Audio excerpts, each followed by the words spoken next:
Hello, my name is Dan Bowman, formerly known as the Abbey Rabbi, and several other names, some of which I won't get into. Welcome again. I was watching a video of an uncut blue sapphire. And I remember being in BC in a place called Boston Bar, just north of Boston Bar.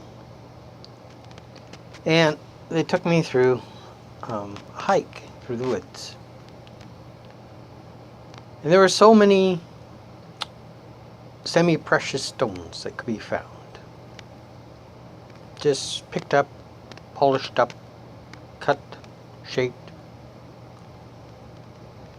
and taken into the city, and then could be sold. Passed over by people that are looking more for the valuable metals of silver, gold, copper. There was a gold rush in the 1800s. It went through BC up into Alaska and into Yukon. Everybody who was somebody showed up and panhandled all the streams looking for this lost treasure of gold. Nothing seems to be motivate a man more to greed than the value of gold. Yet Yeshua himself said, "Silver and gold have I none." Two of his disciples, passing a man, said, "Silver and gold have I none, but such as I have I give you. In the name of Yeshua HaMashiach, rise and walk." Yeshua taught, you cannot serve two masters. You'll either serve Mammon or you will serve Yahweh. Again, Joshua echoes the same theme. Choose today whom you serve, which God. You can only have one God in your life.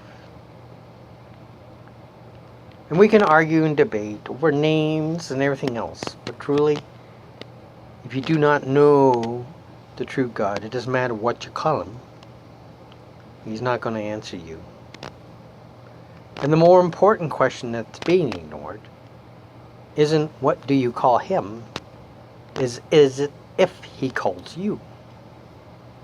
For the scriptures have truly said, many are called but few are chosen. And we are to strive to be that chosen one. Yahweh did not send his Messiah to the masses. And we see everybody gearing their theology to the masses.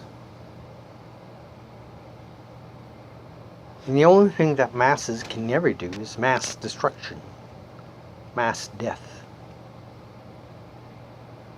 Because you're stimulated and molded into what you're going to learn. Prosperity doctrine is a good example, where they build huge multi-mega-dollar cathedrals, pack you in like sardine cans, because you want to rub off on what you deem as success. Within months after discovering even a small nugget, majority of those panhandlers that look for gold were broke. And a small, rough, uncut, semi-precious gem laid by their feet, and they would step on them and crush them as they go by. The beauty of an uncut rock is still there. And so many people in the world today feel valueless, that there's nothing that they could offer people because everybody's looking for silver and gold. And nobody looks and sees the beauty of a turquoise or jade. Even in its uncut, unpolished, unformed, unshaped, there's a beauty that shines out. We are people who are created in Yahweh's image, and yet we try to fashion him in our image. When we're going through today, remember first and foremost that our God is a great God, and he fashioned you in the image that you are.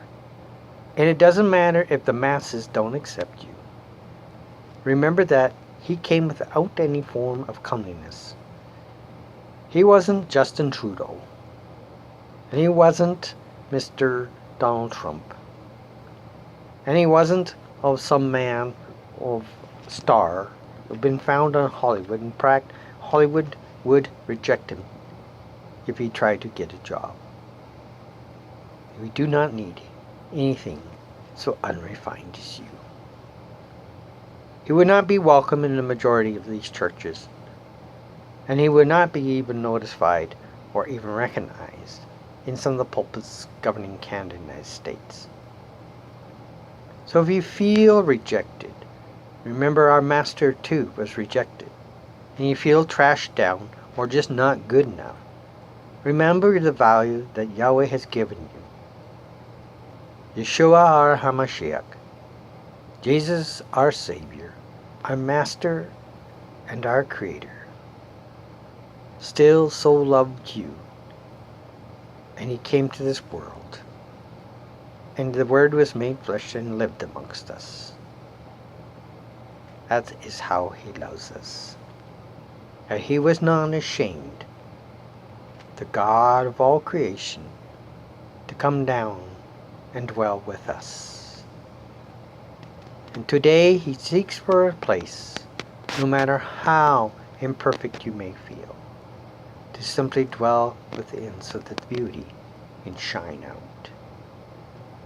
Don't look to the world's opinion of yourself, for he was in this world and this world rejected him. They didn't know him, they didn't recognize him. As long as you have Yeshua inside, not Intel inside, you're going to be okay, and you will see glory. And that's today's thought. An uncut, unfinished, semi-precious stone you are. Blessings and shalom.